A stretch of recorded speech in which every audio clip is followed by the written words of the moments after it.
Hello everyone. I'm very happy to be making videos more frequently lately. And I thank all of you guys who watch and like my videos, or even if you just watch them. Thank you for all my subscribers for being subscribers. Thank you so very much. The topic of today's video connects to my Poison Everywhere video that I made during a time of paranoia I was having when it came to contamination. I'm fortunately much calmed down now, and because of that, I'm thinking more rationally about it. So I've come to ponder all the reasons why we're being poisoned so much, especially by our government. There's definitely natural poisons, but a lot of the fluoride and the graphene oxide and whatever else is being used to poison us intentionally is all man-made synthetic stuff that is completely unnecessary. Of course, fluoride's bad for your teeth, and I think it's the reason, at least a big contributor to why we have so many just weird, locale people on the internet. It's obviously more complicated than that. But I don't think you can even really deny it's a contributor. But I think there's multiple reasons why they poison us. Obviously, all their plans are multifaceted. But I think there's a big fundamental one that needs to be talked about more. Others have probably talked about it, but I'll say it again because it's something to be worked on.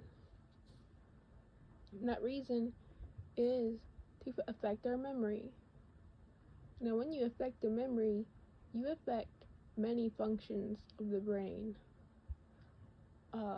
That goes down even to the ability to hold a conversation. It goes to the ability to actually be able to deal with trauma. In what I'll be focusing on today, it affects your memory to be able to remember and hold on and store information in your mind. Do y'all remember the book Fahrenheit 470? Was it 471 or 741? But I think you know what I mean. What had to be done in that book was they had to memorize all of the information because books were being burned, and I'm sure hard drives and stuff were being burned too, if there was something that existed in that day. However, if you negatively impact someone's memory, they're not going to be able to remember anything. And don't get me wrong, I think it's important to have archives of important videos and of books, but I really think we should focus on really getting that information in our memories, because obviously books deteriorate, hard drives rust, they deteriorate, so we need to be able to pass information down. And I think this is the real reason why we have oral traditions throughout history. It's not just because they didn't know how to write things. It's because they knew that books don't last forever, but you can pass down stories to generations, and though the information might be altered because of faultiness of memory, it can still retain the core of the story if you are well trained in your memory. but they're trying to use graphene oxide and fluoride to prevent that. But we shouldn't let them. I'm going to be completely cutting out fluoride from my daily habits. I'm not even going to use toothpaste anymore. It's just not worth it. I'm going to try to find an alternative.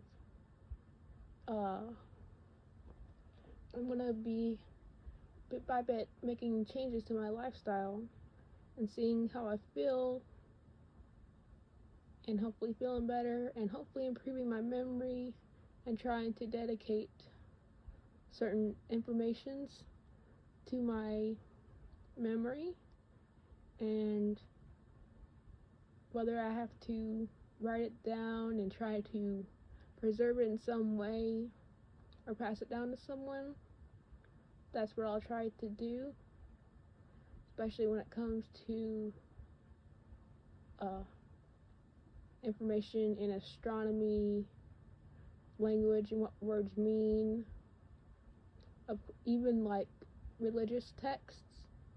Obviously we gotta have some archival of them so we can keep the good parts of them, of course, but also so we can remember all the bad, actions that are recorded within those texts, and obviously be able to know those bloodlines, know who did them, and try to prevent them from ever happening again. So, yeah, that's this video. Work on your memory. Work on all parts of yourself. And this is Lucid Daydreamer. Keep dreaming on.